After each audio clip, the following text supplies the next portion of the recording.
That's it. Oh, super.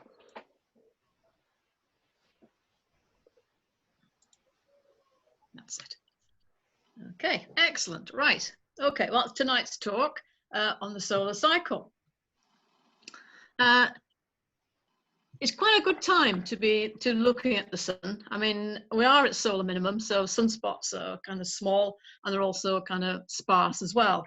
But having said that, it's a very interesting time to be looking at the solar cycle, because being at solar minimum, we are at the end of one cycle and we're at the start of another.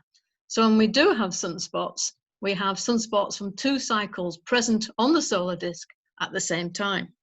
So we'll have a look at that in a bit more detail later on. So tonight, what I'd like to do is I'd like to go through a short solar cycle history, and then we'll have a look back at the high points of cycle 24, because although it's been quite a low energy cycle, that this certainly has had its high points. We'll have a look at the first signs of the new cycle and how we can tell it's a new cycle, and then look forward and see what we might be able to expect of the new one that's coming.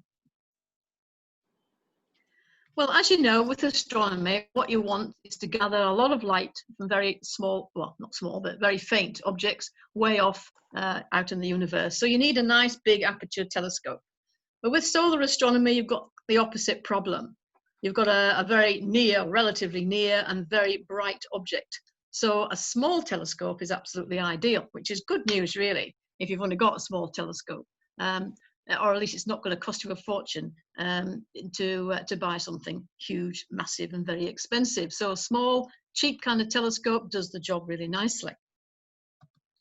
This is what I use. It's a 5-inch or 125mm Schmidt-Cassegrain.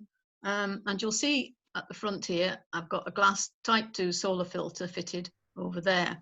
A lot of people prefer to project, which is a very safe method. And use a refracting telescope for that. That's the best kind of telescope to use, because you don't want one with mirrors in it if you're going to be projecting, say things overheat. So a nice refractor is ideal, and then you can just pass the sun's image through the telescope onto a piece of white card over the eyepiece end or into a projection box. I used to do that, but I find that with age, unfortunately, I don't see the detail quite so well. So I prefer this setup, the glass solar filter, and then I can look directly through a telescope at the sun with that fitted. Perfectly safe. I mean, these are relatively expensive, I suppose, sort of about the £80 to £100 mark. You can buy Mylar, Barda film and make your own filter, and it gives you exactly, well, it's a slightly different color, but it's exactly the same quality image, and that's an awful lot cheaper to buy.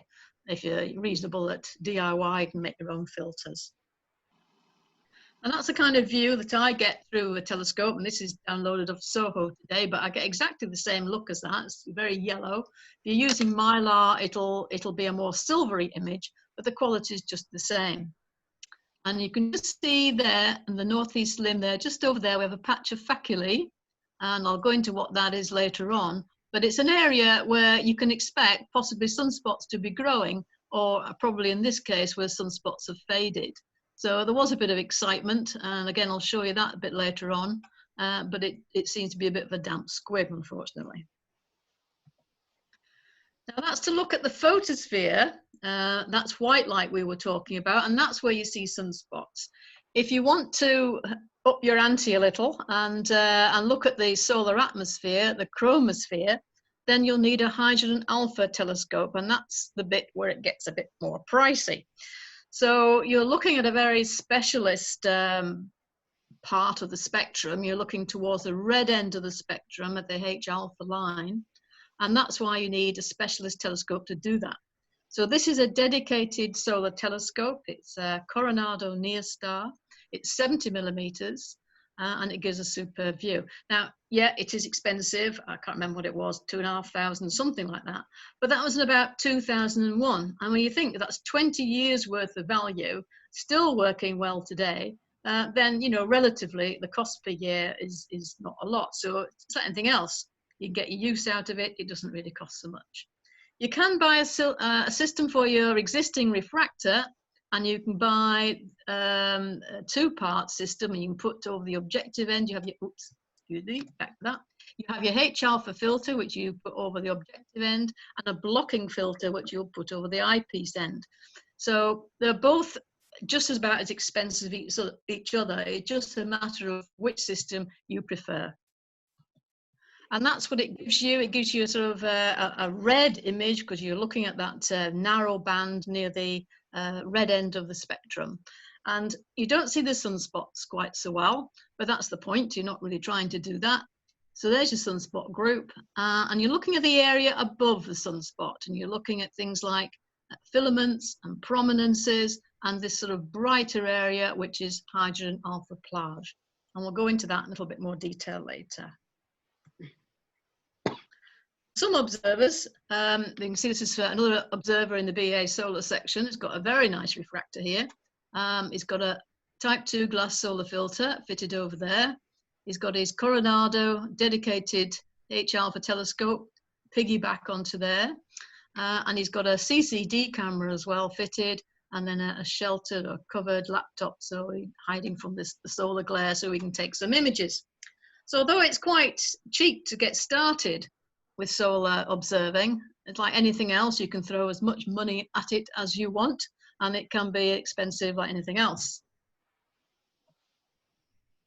So let's have a look then at the solar cycle. Let's see, what do we mean by that? At the moment, we're ending cycle 24, and we're about to begin cycle 25.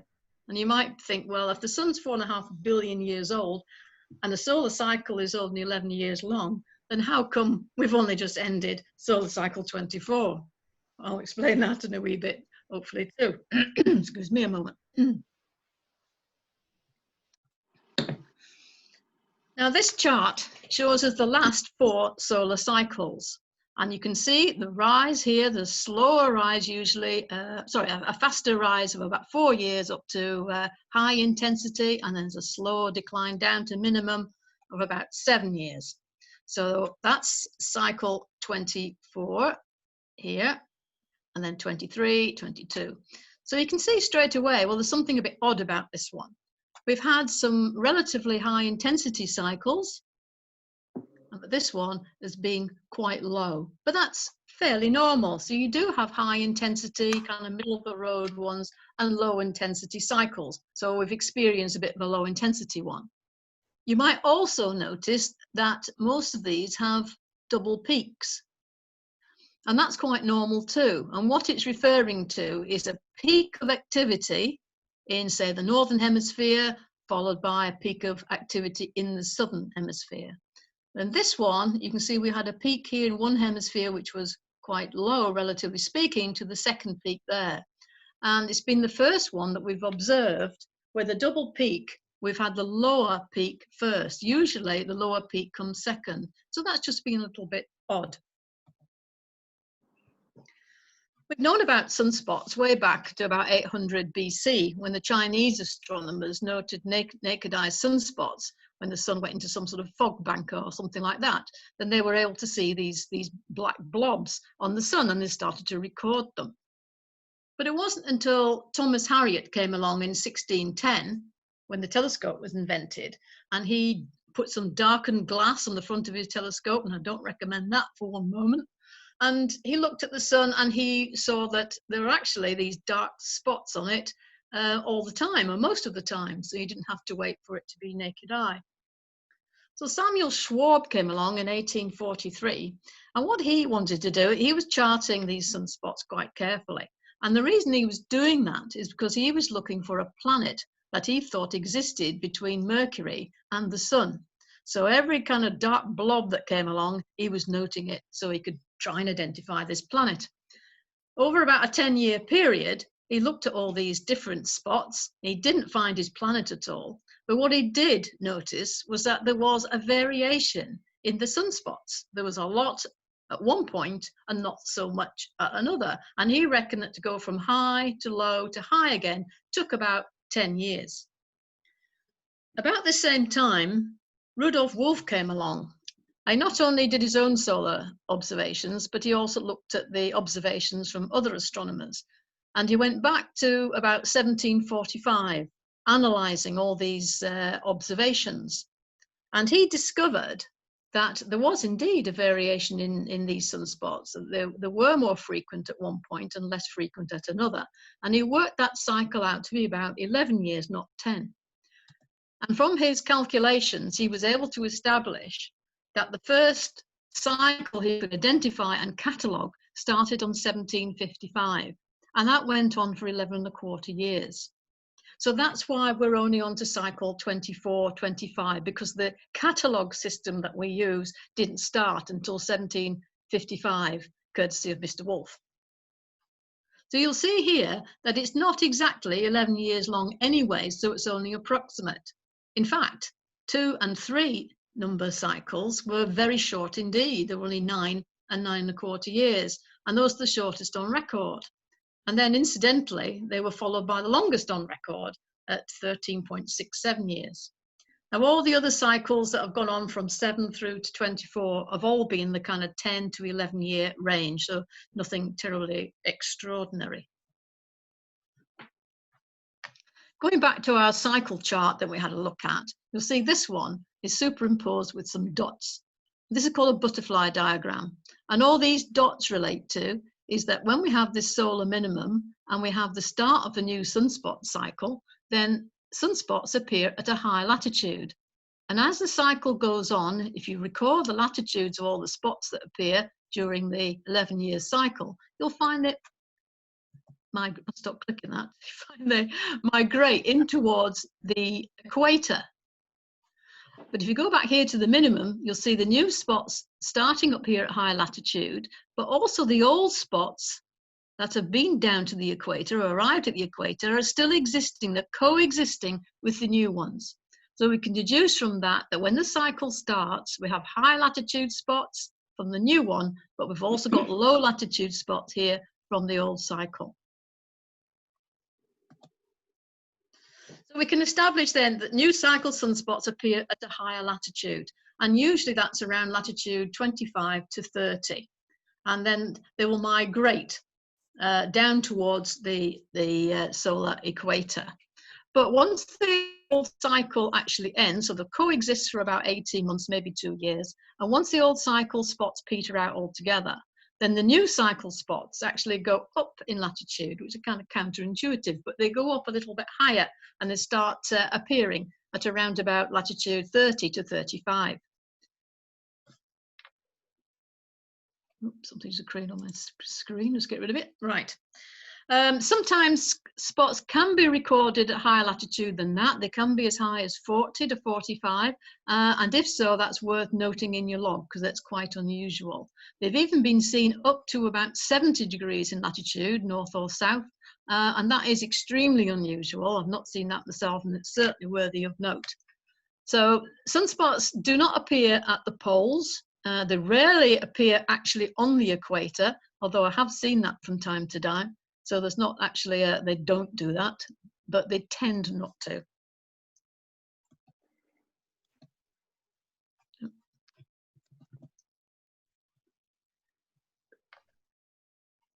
I think for some reason, whatever came on my screen and I clicked it off, I'll have to go out of this and then go back in, I think.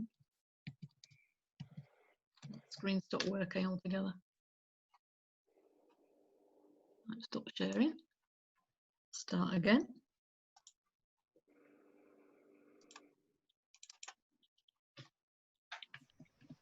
Yeah, it's not working.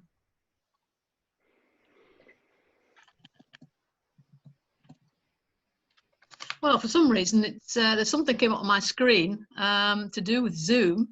It said I'd been upgraded to something or other, so I clicked to get rid of it, and now I can't seem to share the presentation for some reason. So I don't know what to do about that. Just try and stop sharing again. Alice, Amanda, any ideas what we can do with this?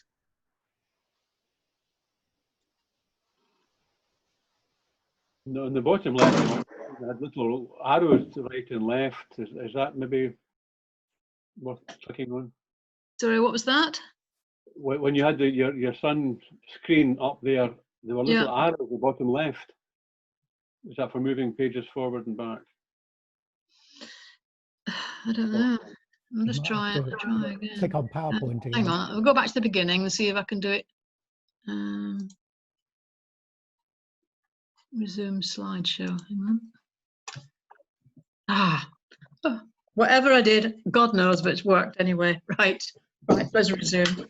Okay, so we've seen that when a new cycle starts, we can identify new cycle spots because they're at higher latitude and the old ones are at lower. But we can also do that through this sort of image here, which is a magnetic configuration of the sun called a magnetometer. And this is the northern hemisphere, and here you can see we have sunspots, and sunspots have a dual polarity. And in this particular image here, the northern hemisphere sunspots for the whole 11 years have a negative polarity followed by a positive one. So 2 sunspots normally, so we have negative polarity and a positive one. Down in the southern hemisphere, that's reversed. So here's another sunspot area, and that has a positive polarity followed by a negative one. At the end of 11 years, that flips around entirely. So your northern hemisphere spots would be positive followed by negative, and this would be negative followed by positive. That leads some people to say, well, actually a solar cycle is 22 years long and not 11, because it takes it 22 years to return to its same magnetic configuration. So fair enough. But for all intents and purposes, we'll still say that a solar cycle is approximately 11 years long. So is there a pattern then to solar cycles if we look back far enough? The problem is, of course, that the sun is 4.5 billion years old, and we can only look back a relatively short time, 1,000 years or so. So let's look back and see, well, here we have our modern maximum, apart from the wee dip here, but we have a modern maximum, so we've had quite a lot of activity in recent solar cycles. Then at the beginning of the 1900s, it kind of went a bit low, pretty much what we're experiencing in the last cycle. Then high again, and then particularly low. This is a deep, what we call minimum, the Dalton minimum down there, where there wasn't a great deal happening for at least 2 cycles. Then we have high again, and then this very low crash here called the Maunder minimum. And this lasted for 17 years, between approximately 1645 to 1715. And up until 1705, there was hardly any aurora. Naked eye sunspots were very, very sparse indeed. I don't think any were recorded at all. And sunspots extremely rare. There was no more than 1 sunspot on the solar disk at any one time during that period. So it was an extended and quite famous minimum. We can look back even further using carbon dating techniques. So here's our very deep minimum, the Maunder. There's the little Dalton one there we talked about. And we can go back, we see sunspot activity was relatively high again, not as high as our modern maximum we've just had. But then we have a little dip here, a rise, dip again. And so it would appear that these peaks and troughs are quite normal, but there doesn't seem to be any particular pattern as to how deep they go or when they occur. They seem to be fairly random, although they do occur fairly often, certainly in the life of a star, if not in the lifetime of a human being. So let's look then at that last cycle. So we've already said it's been quite a weak solar cycle, but it has produced some highlights. So I'd like just to go quickly through a few of them. So back in November 2011, we had AR 1339, and the AR stands for active region. And this is a number assigned, it's called a Boulder number, and it's assigned by the Americans. And they didn't start this catalogue system until 1972. So every time a sunspot appears, they give it this AR number. The number, of course, is a great deal longer than that. We've had more than 1,300 odd sunspots in that time. But for brevity, we just use the last 4 numbers of the long extended number. So here we have it, 1339, coming around the eastern limb, and let's just watch its progression over a few days. So just play that again, and you can just watch its development. And there it is in what we call calcium K line. This is a band in the spectrum towards the blue end of the spectrum. So again, it's a narrow band, and a specialist type of filter or telescope to get that. What it shows up the chromospheric network very well. That's all this mottling that you can see around there. And when you have an active region or a sunspot, you can see a brightening in that chromospheric network, and this we call calcium plage. So you don't see sunspots as well as in white light, and you certainly don't see the filaments and the prominences, although sometimes if a prominence is particularly strong, you can actually get one that you can see in calcium plage, which is quite interesting. But you do see the extent of the plage around these active areas and just see the sort of influence that it has on the solar disk. This is the same sunspot group in H alpha.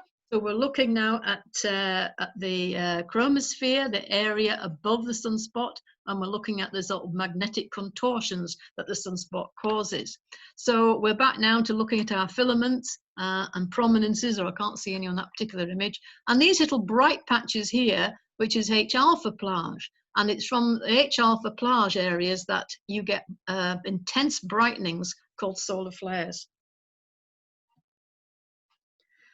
Back to white light, our same sunspot here. It's now on what we call the meridian, the central meridian. If you draw a line from the North Pole straight down the middle to the south, that's our central meridian, or 0 degrees of longitude. So you can see the sunspot lying happily across the central meridian.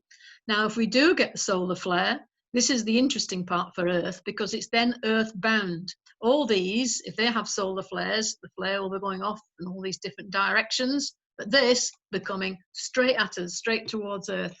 So in 2 or 3 days, we could be getting fantastic aurorae, or we might well be getting our satellites knocked out, depending on how strong the flare was. Here we have a close-up of that sunspot group. So we can see we have the umbra area here, surrounded by the penumbral area. It's an F-type group, which is one of the largest groups you can get. Sunspots are classified from the very smallest, which would be an A-type group, through to B, C, D, E, and F. An F-type group is highly complex, and it's at least 15 degrees in length on solar longitude. It's also measured in millions per solar hemisphere, or MSH, and was 1600, and you need some sort of software to be able to scan in your image to be able to work that out. It was visible to the protected naked eye, so we call that PNE, protected naked eye, and that's just simply you hold your solar filter manually up to the sun and look through it. And if you can see the sunspot, then record it as seen with the protected naked eye. Obviously, never look at the sun with your naked eye without a solar filter in front. Never look through a telescope to try and find the sun either. I should have said that at the beginning, because you obviously will severely damage your eyesight. So we can move on then to the 15th of July 2012. And we have another sunspot appearing around the southeast limb down here. So I'll just play that to watch its progression. So you can see there, if I just play that again, see its development. And in fact, you can see there's an awful lot of sunspots have developed to the front of it. If the center of one group is more than 10 degrees from the center of another group, then it's a separate sunspot group and classified as separate. If it's less, then it would be incorporated within the same sunspot group. Now here's an absolutely fabulous image taken by an amateur imager, Damien Peach, but he is one of the best in the world. And you can see there a fantastic close-up shot of that particular sunspot. So here we have the umbral region, which is cooler than the rest of the region around it. The penumbra, we used to call penumbral filaments, not to be confused with H-alpha filaments in any way, entirely different thing. The ancients used to think these were holes on the sun. Of course, we know they're not. It's just the magnetic fields that are stopping energy rising at this particular point. And so they are making it cooler, and therefore it looks dark.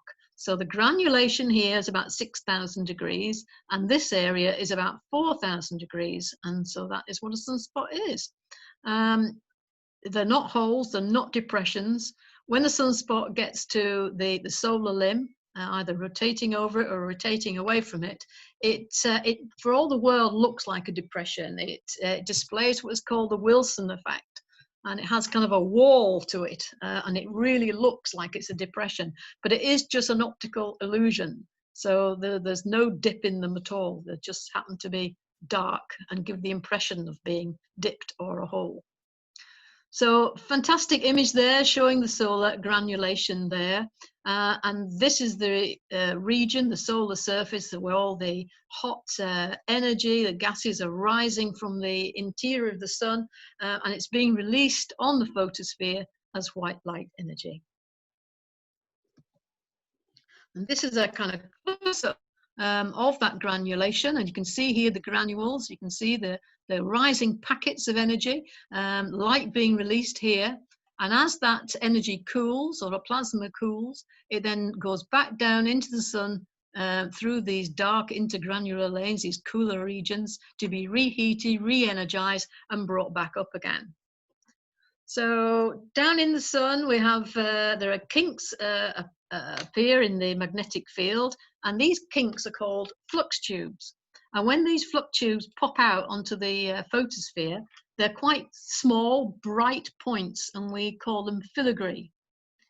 But when these flux tubes are larger, they're darker.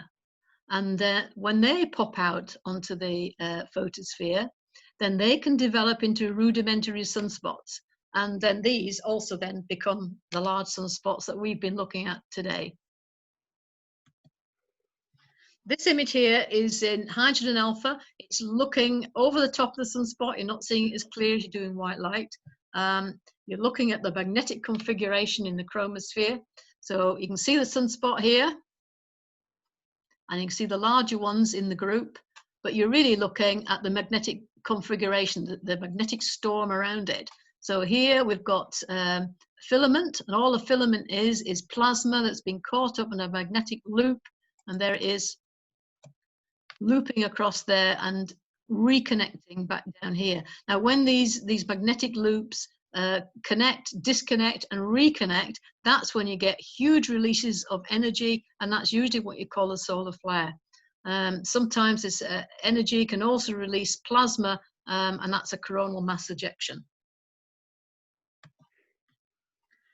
So we're back to Damien then a few days later, and he's looking at the sunspot again, and you can see here across the sunspot what we call a light bridge. So it's the penumbral filaments that are growing across the umbra. One here is then starting to grow across, and that's usually a sign of sunspot decay.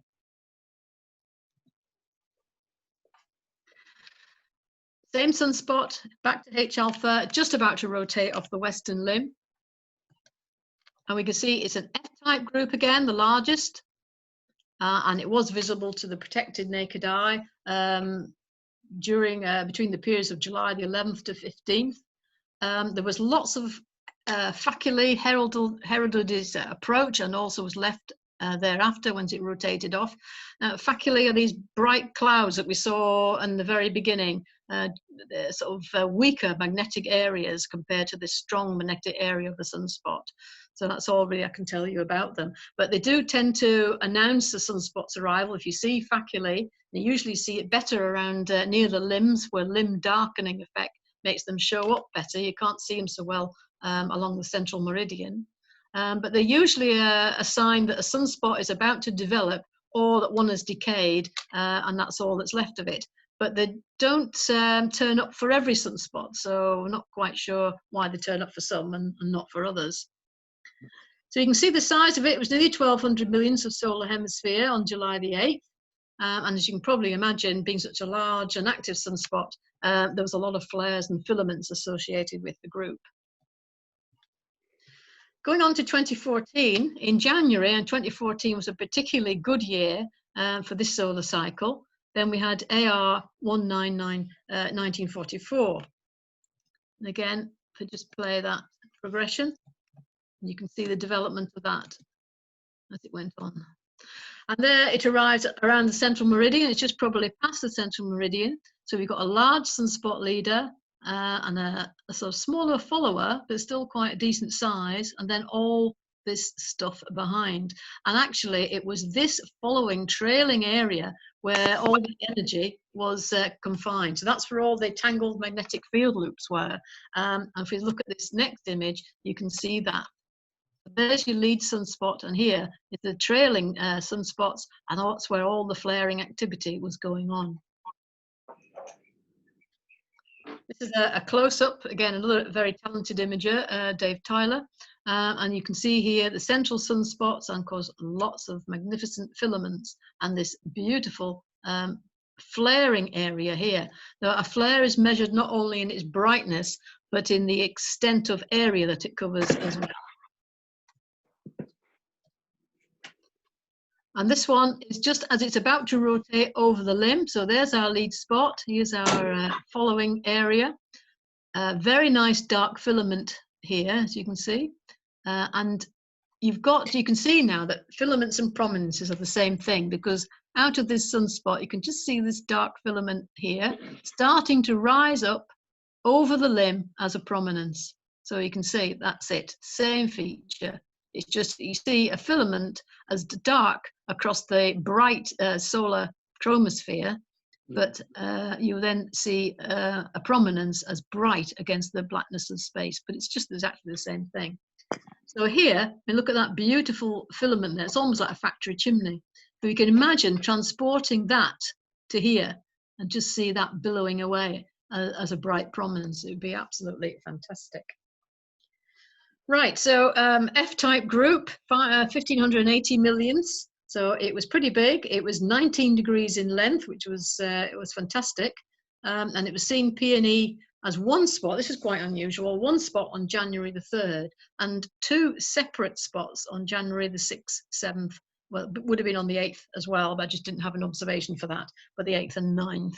So it's unusual to see a group that sports two large sunspots that you can see with the protected naked eye. So that's another note for your log. It did survive another rotation. It was given a different number, as the Americans do that when it comes back around. You know it's the same sunspot because you can see it in its longitude and latitude coordinates, and they're practically the same as they come back round, but it gets a new AR number. So here it was, AR 1944, reborn as AR 1967.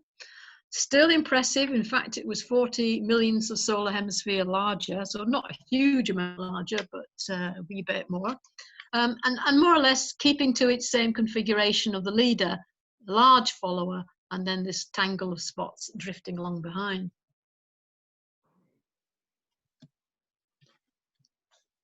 Here's the region again in H alpha, just showing that flaring region. It just kept on flaring behind it. All these lovely filaments as well coming out of it. Back to a calcium K-line image, and that I think is really stunning because there you see the sunspot group. This is a different sunspot group up here, but look at the trailing plage there. You can see the influence of this sunspot group here was practically trailing across the entire hemisphere. So it affected the entire visible hemisphere. That is big. I mean, that is, you know, the size of the Earth is probably about that down there. It came back for a third rotation. So returned as AR 1990, but it was much reduced. It had faded a good deal on the other side of the sun, and when it came back, it was just an H-class sunspot. So just a single penumbral sunspot, nothing to shout about.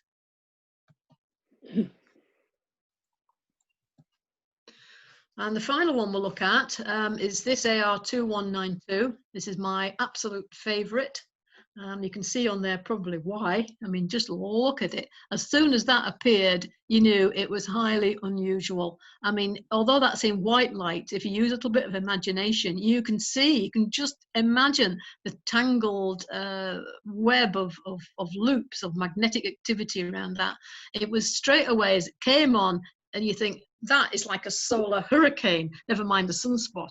You just knew you were going to get an awful lot of activity out of that because its configuration is so twisted, so tangled, and so unusual. And there it is. F-type sunspot again. Difficult to define in category because it was so sort of convoluted. It was almost swirling around there, but it was big. It was 2,700 millions per square hemisphere, so it was absolutely massive, and it was highly complex. There we can see it in relation to the entire solar disk in white light, calcium K-line with its plage, and in H-alpha there. Now, Dave Tyler managed to catch it just as it was about to rotate over the western limb, and he caught it there flaring beautifully. Look at that massive bright flare that he's caught on there. Not bad filaments as well, very nice. Andy Devey, he also was busy capturing flares, so he caught 4 there, 3 X-class and M-class. But you can see from this list the amount of flares that it produced. Flares are categorized A, B, and C. C class, I'm starting to take interest. M class comes next, and they're pretty good. They're very interesting. Each class goes from like M1 through to M9, and it was C1 through to C9, then on to M, then M1 to M9, and then it goes on to X. So X is the highest category. But X doesn't stop at 9, it goes on. You can have X30 or X45 or whatever. So it goes. So when you've got an X class flare, that is absolutely stunning. That's when you grab people and bring them to the telescope to see something really interesting going on. And here it is, just rotating off on the western limb here. And again, just look at the amount of calcium plage, how bright it is, and the extent of that plage just shows the massive influence of that sunspot. This is a close-up by Dave Tyler of it. You can see here, this little bright patch here. This is called an umbral dot, and it's a sort of thinning and opaqueness. So you're looking at the hotter layers beneath, down into the solar interior, and they seem to open up right on the border of the umbra and the penumbra for some reason. This is more than a dot for an elongation. In fact, it's really quite big.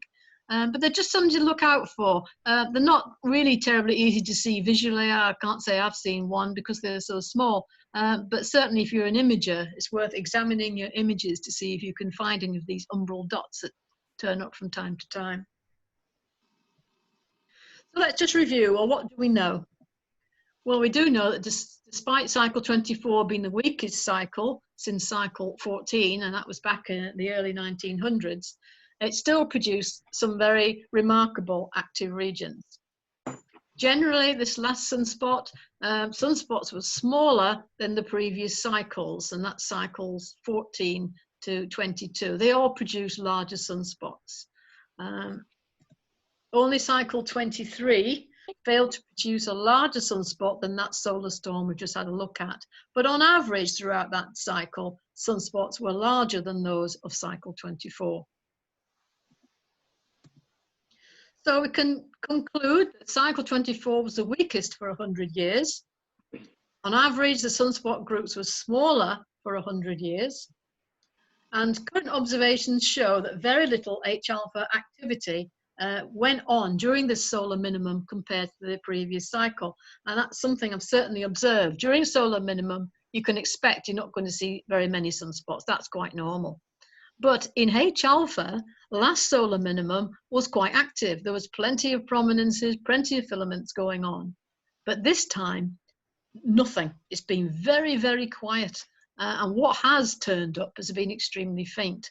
So images have fared a little better because a CCD chip is more sensitive than the eye. So they will see prominences and filaments that I can't pick up visually. But it has been quiet. Although I must say, in the last few days, things have improved. So maybe that is a sign that actually something's happening. There was a very, very fine prominence on the solar limb this morning, for example. So if we look back and we look at the last minimum when cycle 23 was at minimum going into cycle 24, and then we can look at cycle 24 as we are now going into cycle 25. So 11 years ago, in 2007, we had 152 spotless days. That goes along with the 2018, we had 221, so we've beaten it. 2008, we had 268 spotless days, which was the deepest in 100 years. Well, in 2019, we beat that with 281 spotless days recorded. In 2009, we had 260 spotless days, and so far in 2020, we've had 121 up to the end of May. So we'll see how it pans out. So there are enough days left in this year to be able to beat this record. This was the lowest we've seen. This was the spotless days of 311 back in 1913, which was cycle 14. So of all the days between now and the end of this year was spotless, we could beat that record. But I don't think it's going to happen because we have got the start of cycle 25, and I think we're going to see more activity. There are certainly signs that things are starting to ramp up a bit. So let's have a little look then and see what we mean by that. Well, back in 2018, so a couple of years ago now, we had the very first active region recorded of the new cycle, and it was at the latitude of South 31 and West 14. So if you draw a line across there, the solar equator doesn't always just sit that like that, but let's say it is. We know the central meridian is straight down there. So if we go to the central meridian and we look at West 14, then we go to the west, we can go, you see my cursor there, 10 degrees, 14 degrees be about there, South 31 bring us down there. So it probably appeared around about here. But there was no visible sunspot. It was just a magnetic disturbance. But it was important because that magnetic disturbance showed reverse polarity to all the sunspot groups that had been in that southern hemisphere for the last 11 years. So we knew something was happening. The new cycle had started. But we don't really classify that until the first sunspot actually appears. So the first sunspots of the new cycle emerge around 18 months before the current solar cycle ends. And we know that the new cycle sunspots, they appear around about latitude 25 to 30. Once the old cycle ends, then they move up a wee bit to 30, 35. So a year later, more than a year later, in July 2019, we had the very first sunspot appeared. It was a small B-type group. The rest of that just sort of describes the kind of group it was, what kind of sunspot it was, but let's just concentrate on the main figure. So two small sunspots. And it faded on the disk after a couple of days. There it is in all its glory. This was taken in calcium kaolin, so we know then that we're not really seeing the sunspot as well as we could. We're looking at the plage area around it. But here we can see it in white light, so there wasn't much to it. And here we have it in H-alpha, a little bit of H-alpha plage. But it was highly significant because that's the first visible sunspot of the new cycle, even though it wasn't very dramatic.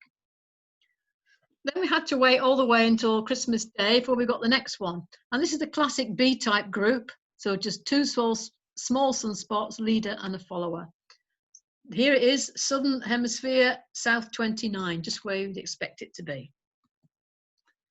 Looking at it in H-alpha, again, there's your two small sunspots there. Magnetic disturbance around it and a little bit of plage in there. When the next one popped up, it was given the number of AR2755. Again, it was a B-type group. So again, you can see it, just the two sort of small sunspots. And there we have in the chromosphere. 3rd of January, that's what it looked like. It's at South 35. So again, everything was pretty much as we expected it to be. Jumping forward, we had no new cycle sunspots then until 2020, and on March the 8th, this one was discovered. It's quite small, but there we are. B-type group again, nothing to shout about. And then in H-alpha, a little bit of magnetic disturbance and plage around it. And here it is in calcium kaolin. It's quite interesting to see there the calcium plage and just compare and contrast that to the type of plage you were seeing with the large sunspot groups of the last cycle. So hardly any plage, not a great deal of influence there, but there is some. Now this one, this was April the 1st this year, and it was significant because it was the first Northern Hemisphere new cycle spot. Again, nothing to sort of get excited about, but in its own way, again, significant. So both hemispheres have now got started. And here's that same spot in H, just showing its magnetic disturbance. So we know that old and new sunspots can coexist on the disk at the same time. And we know that old sunspots will be near the equator, and we know that new sunspots will be at around about 25 to 30 degrees in latitude. Now we know that, don't we? So then this happened in April. So here we have an old cycle spot appearing at south 7. Well, that's fine. That's low latitude. That's where we expect it to be. But then we have a new cycle spot, and we know that because it had reverse polarity. And here it is at only south 17 degrees. So that is really low latitude for a new cycle spot. So I can't explain that. We don't know what's going on there. But again, that's pretty unusual. So let's go forward then to May. And in mid-May, we thought we had some excitement. We had some faculae here coming over the limb. We have some more there. You might struggle to see it, but it is there. And we hoped that we'd get a nice sunspot to show you as it sort of progressed across here, but sadly it didn't. It just stayed as faculae, so there was nothing much there. Now here, one of the observers in the section has blown up that area of faculae here, so you can see it, and it gives you a really nice view of the limb darkening effect, and then you can see the faculae. And it's a matter then of trying to search in there for any tiny dark spot that might be developing, but no, there wasn't one, sadly. Now I'll play this. This is the same group, so this is the 2 areas of faculae that we're coming across, but we're now looking at in H alpha, so we're looking at calcium plage. So this is the top one that we're looking at there, and the southern one, and also worth keeping your eye on the development of that prominence. So you can see on this one that there's so much more activity than you can see in the white light. So it really was quite active, but unfortunately faded out. I'll play this. It didn't work terribly well last time I tried this, so I'll play it a couple of times. It plays lovely for me, but it didn't play so well on the recording, but we'll give it a go.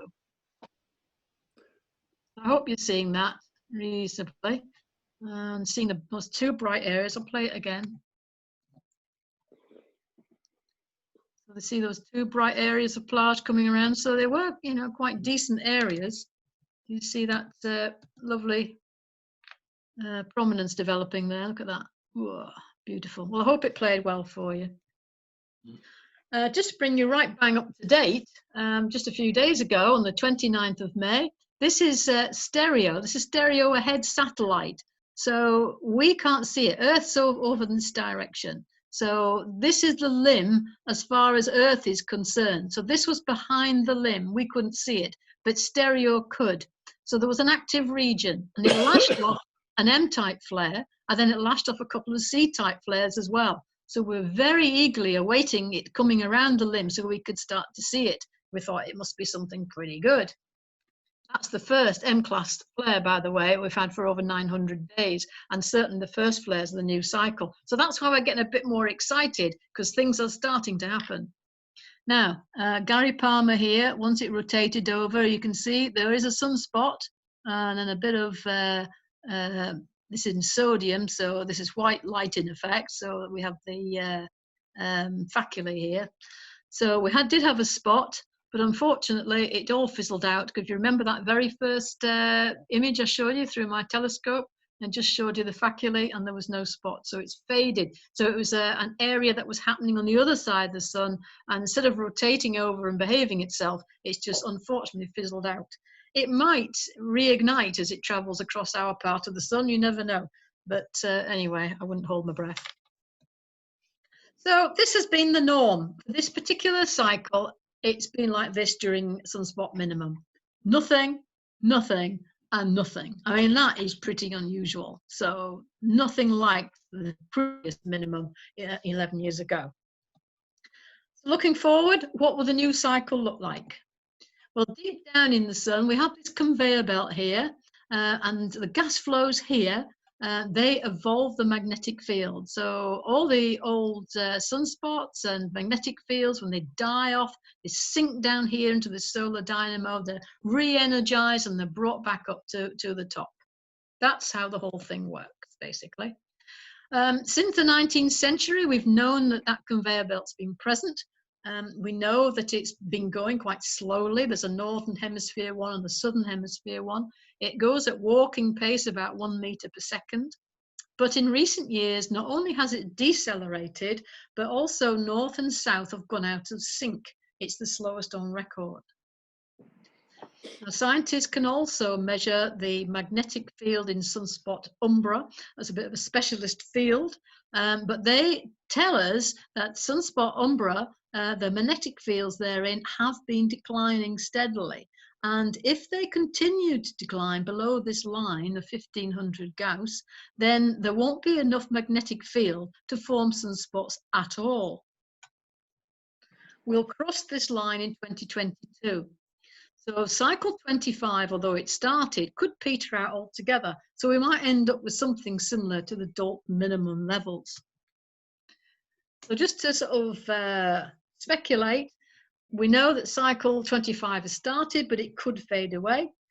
We could see something very similar to the Dalton minimum, or we could see another cycle. I mean, you know, the Umbra might not continue to decline, and we might well end up with something very similar to cycle 24. The scientists that predict sunspots cycles tell us that their prediction is cycle 25 will be very similar to 24, but sunspot cycle prediction is notoriously poor, so anything could happen. We just don't know, and that's some of the intrigue about the sun. We know a lot, but we don't know it all, so there's still an awful lot more to find out. So you might ask, well, what will happen next? Well, in the words of the famous Sir Patrick Moore, we simply don't know. And that's the intriguing part of astronomy. We don't know it all, and we'll just have to wait to find out. Well, I hope you've enjoyed the talk, or at least listened to some of it, and I'll be happy to take your questions. Thank you. Stop Very sharing. well done, Lynn. Stop sharing. That's it. Okay, fire away. Have I got anything in chat? No, I don't think so. No, Can I No, ask okay. a question? no, I was Yeah. intrigued by the sunspot that you first showed in cycle 24, the very first one you showed. I got the impression that it drifted across, not just Yeah. round, but up. Yeah, I know what you mean. That was just to do with the orientation of the imager. They hadn't quite got Okay, the so that wasn't an images in actual. line. Okay. Yeah. Sunspot. There is a sunspot drift, and interesting enough, that's what the Parker Solar Probe is trying to measure. It's all part of the science that they'll be doing. Because we have a solar rotation, you know, it's a gaseous body, it rotates at different speeds. It takes about 7 days for a sunspot to rotate. But they do, when they appear, they do seem to move in longitude and sometimes in latitude. More than that drift of rotation would seem to predict. So there's something else going on. I think it's to do with the solar wind, and somehow that's being speeded up and affecting the sunspot drift. So there is science to be done there, and I hope the two probes, the orbiter and Parker Solar Probe, will do that kind of science, and we'll have a lot more in coming years. Thank you. That's like one up in chat. I'm wondering if you could explain something to me, please. You showed the history of sunspots back for the last 1,000 years with the C14 level. I don't really understand how carbon-14's used to show sunspot activity. Could you help? Not a lot, because that's not my field, unfortunately. But I would think it's something to do with you know, they take these ice pole readings at the North Pole, and you've got all this pristine ice, you know, from way back, and they're able to tell what solar activity was like. I don't know how they do that. That is completely out of my my range, I'm afraid. You need a scientist to tell you about that. But that's how they do it. Okay, thanks. So a kind of related question to that. We know that when there's a solar flare, it can affect the Earth's atmosphere and weather very directly. But do the cycles, whether they're powerful cycles or weak cycles, affect Earth's weather more generally? What I'm thinking of was during the Maunder minimum, there was this mini ice age in Europe, and were these things connected? Well, the answer is we don't know, but they don't think so, because the ice age only happened in Europe. It didn't happen in the southern hemisphere. There was a volcano releasing an awful ash into the northern hemisphere, and it could well be that was related. Although the sun is a variable star, it's only very slightly variable, and at solar minimum and maximum, and the amount of radiation received at the top of the atmosphere, the solar constant, is pretty constant. It doesn't really vary to a degree where it would affect the Earth's weather particularly. I asked a scientist about that. In fact, somebody came to CAS a few years ago, and he said that it didn't affect the Earth's weather, but the only way that it could affect it was something to do with the ultraviolet radiation received, could have effects on weather patterns like El Nino, and that's how the weather would be affected. But the actual fact it was solar minimum or solar maximum didn't affect it at all. Not in the sort of amount of power that you receive from the sun, varying it. It doesn't vary enough for it to make a difference. Hope I explained that credibly. Yeah.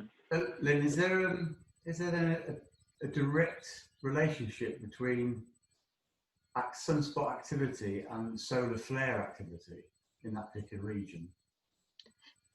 Yeah, there is. Yeah, there is, because it's the tangle of magnetic fields. That's why you're getting flares released. So if you're getting a tangled up active sunspot, of course a large sunspot's going to be more active than a small sunspots tend to be pretty benign, although they can fire off minor flares certainly. But you really need something like that big storm I was showing you to get some real action. So the bigger, I mean, it doesn't always follow that a big sunspot's going to release a lot of flares, because sunspot can rotate on. You think, oh, this is going to be good, and it can be quite benign. I mean, it's sometimes, and then you get something that doesn't perhaps look too interesting, but it's those field lines are very tangled up, and that's what releases the flares. So not always. Kind of rule of thumb, you're just not always sure. So I like the sun because you can't quite predict it. You get rules for it, which it kind of follows, but then it doesn't always follow them, which I like. Yeah. Are you a bit concerned that if we are reaching this terrible minimum, this will be a lot less interesting for sun observers like yourself? No, the hardcore solar observers, carry on regardless. We're quite hardy. I think we must like blank discs because we seem to sort of be masochistic in recording them. No, if you're hooked by solar observing, it doesn't really tend to put you off. It does put off the images because they're just imaging blank discs and they don't like that. But if you're like me, you dedicate to solar observer, then you just carry on recording blank discs because you want to see where it goes. How long is this going to go on? And every day you look, you don't know if there's going to be a sunspot there or what's going to happen. And you're trying to see, I spot on the first one of the new cycle possibly. So there's all sorts of challenges for a solar observer, but it's not for everybody. Well, I watch a lot of cricket, so I know where you're coming from. Yeah, exactly. Well, I have to be a nerd. I mean, the people that do, variable stars, I think, oh dear me. But I mean, they love it. So it's horses for courses, isn't it? Everything else. Mm-hmm. What's the average life of a sunspot group? Oh God, how long's a piece of string? I mean, they literally they can appear for hours. Some of them, usually 2 or 3. This time of the cycle, 2 or 3 days if you're lucky. And then we've seen, at sunspot maximum, we can have 3-4 rotations of a sunspot group. So you just no way you could tell. Bigger, likely to last longer, but again, not necessarily so. It depends. Yeah. Do you know why the flare classification jumps around the alphabet? Is that historic? No, I don't. I know. I don't know why. A, B, C, and then M and X. I've often wondered that myself, actually. I don't know why. That's really weird. Bit like star classification. Bound to be an American thing. Oh, probably. Yeah, it probably is actually, because our classification is different. The BAA do it different, measure it in, I've got them all here somewhere, subflares and things, but we have a slightly different category of flares or of cataloguing them. So the A, B, C, X, and M kind of came in with the satellite. So that will be an American system. So just maybe they do things peculiar.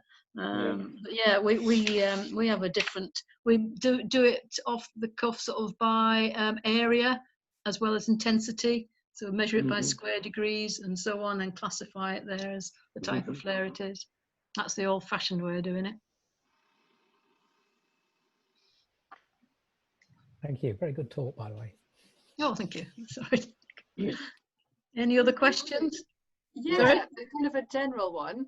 So thanks very much. I really enjoyed that. I didn't know much about sunspots.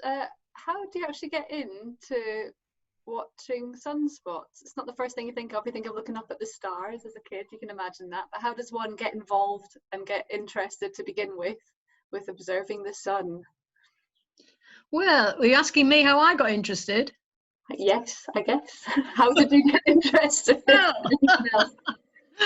Well, like anybody else, got a telescope and looked at all the dark stuff, and then it was good old Patrick Moore, really, watching Sky at Night, and he demonstrated how to do it. And then I thought, oh, I'll have a go at that. I didn't, have any particular interest, but I thought, I'll try, have a look. So I projected it onto this piece of white card and then turned the focuser down, and I got the sun, and then all these sunspots popped out, and I just got blown away. Just took one look at them and went, oh my God, they're there, just like you said they were. And then the next day they'd all changed position and shape, and more had come on, and some had got, well, I was just completely hooked. That was it. It just really appealed because it was so exciting. It was starting to happen in real time. I didn't have to wait for something for months or years to change. It was happening and changing every day. And then when I got the H alpha, oh God, a different world altogether. I mean, that was happening practically in front of your eyes. When you see a prominence of it exploding, a really energetic one. I mean, you're practically watching it move. I mean, you're not seeing it move, but if you're sketching it, then every 2 or 3 minutes you're looking at it, sketching, looking at it, and it's changing. It's changing shape. It's changing motion. It's just, it's so, wonderful, marvelous, extremely exciting. Sorry. Moore's got a lot to answer for. We've got to love the science communication. So probably, yeah. Good also, Patrick. Bless you.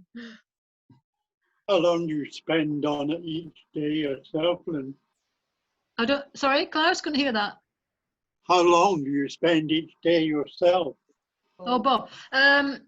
That depends. At the moment, because there's not very much happening, I can do an observation in literally 5 or 10 minutes because there's not really a lot going on.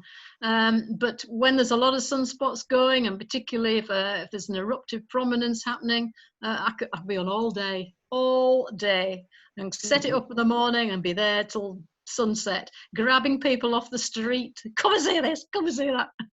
I mean, it's the most wonderful thing when you have a day like today and an active sun. I mean, you just sit out with that telescope and just look through it constantly, every 5 minutes. What's happening now? What's happening now? Oh, look at that. That's amazing.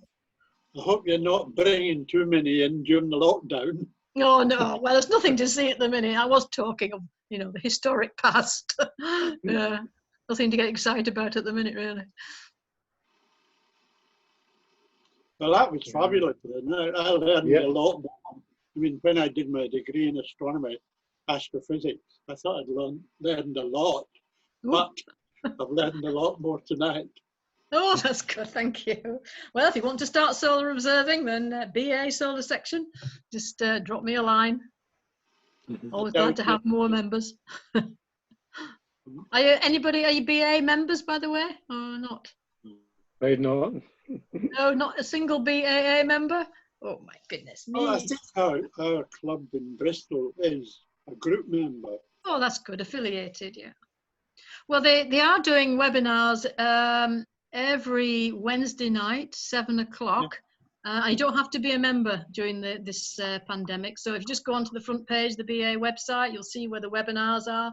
Click on Zoom, and you can watch them live or catch up on YouTube later. So there've been some really good ones. They've got another one this coming Wednesday. So yeah, take advantage.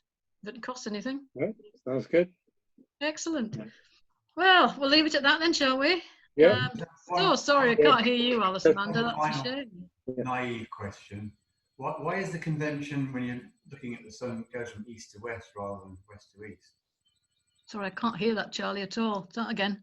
Okay, why is the convention east to west? What do you mean? Why is a convention east to west? Well, normally when you look at a map, it's west to east. Oh, I see. Right. Well, sunspots come from east to west. That just depends. It just depends on when I'm looking at Soho, they're coming in from the left, from east through to west. But on my drawings, because of my telescope system, they come the opposite way around. So I'm drawing them coming from this direction, from east to west. So it depends on A, whether you're looking at a satellite, or B, what your telescope configuration is. So you just got to work it out. Eh? I thought it was naive once. It's good though, and you know, because now, I mean, you know where sunspots are. I used to have to try and work it all out, you know, by projectors and all sorts of fancy paraphernalia to work it out. But now you can just go online and look at the likes of Soho or ESA, and you can see where the sunspots are, and you can work out, you know, you can see where your orientation is. So it's a lot easier today with all the websites that we have to sort of keep a handle on it. Okay, any other questions before we conclude? No, that was very interesting, Glenn. Yep. Thank you. Well, I'm glad Yeah, nobody's bored. Alice Amanda's lost a voice, so on her behalf, I'll say thank you very much. And we'll give you the normal clap. Oh, okay, all the best. Thank you. Thank you. Thank you. Thank you. Okay, thanks a lot, folks. I really enjoyed it. It's really nice. So, see you in a couple of weeks. Yeah. I'll join the audience. Okay. Yeah. Night. Night. Thank you again. I'll talk to Alice Amanda later. Yeah. What's that? I'll talk to Alice Amanda later. Oh, okay. Oh. Yeah, I'll speak to your Yeah. messenger later. Yeah, bye, Alice Amanda, everybody. Thank you. Okay. Bye, everyone. Bye. Bye.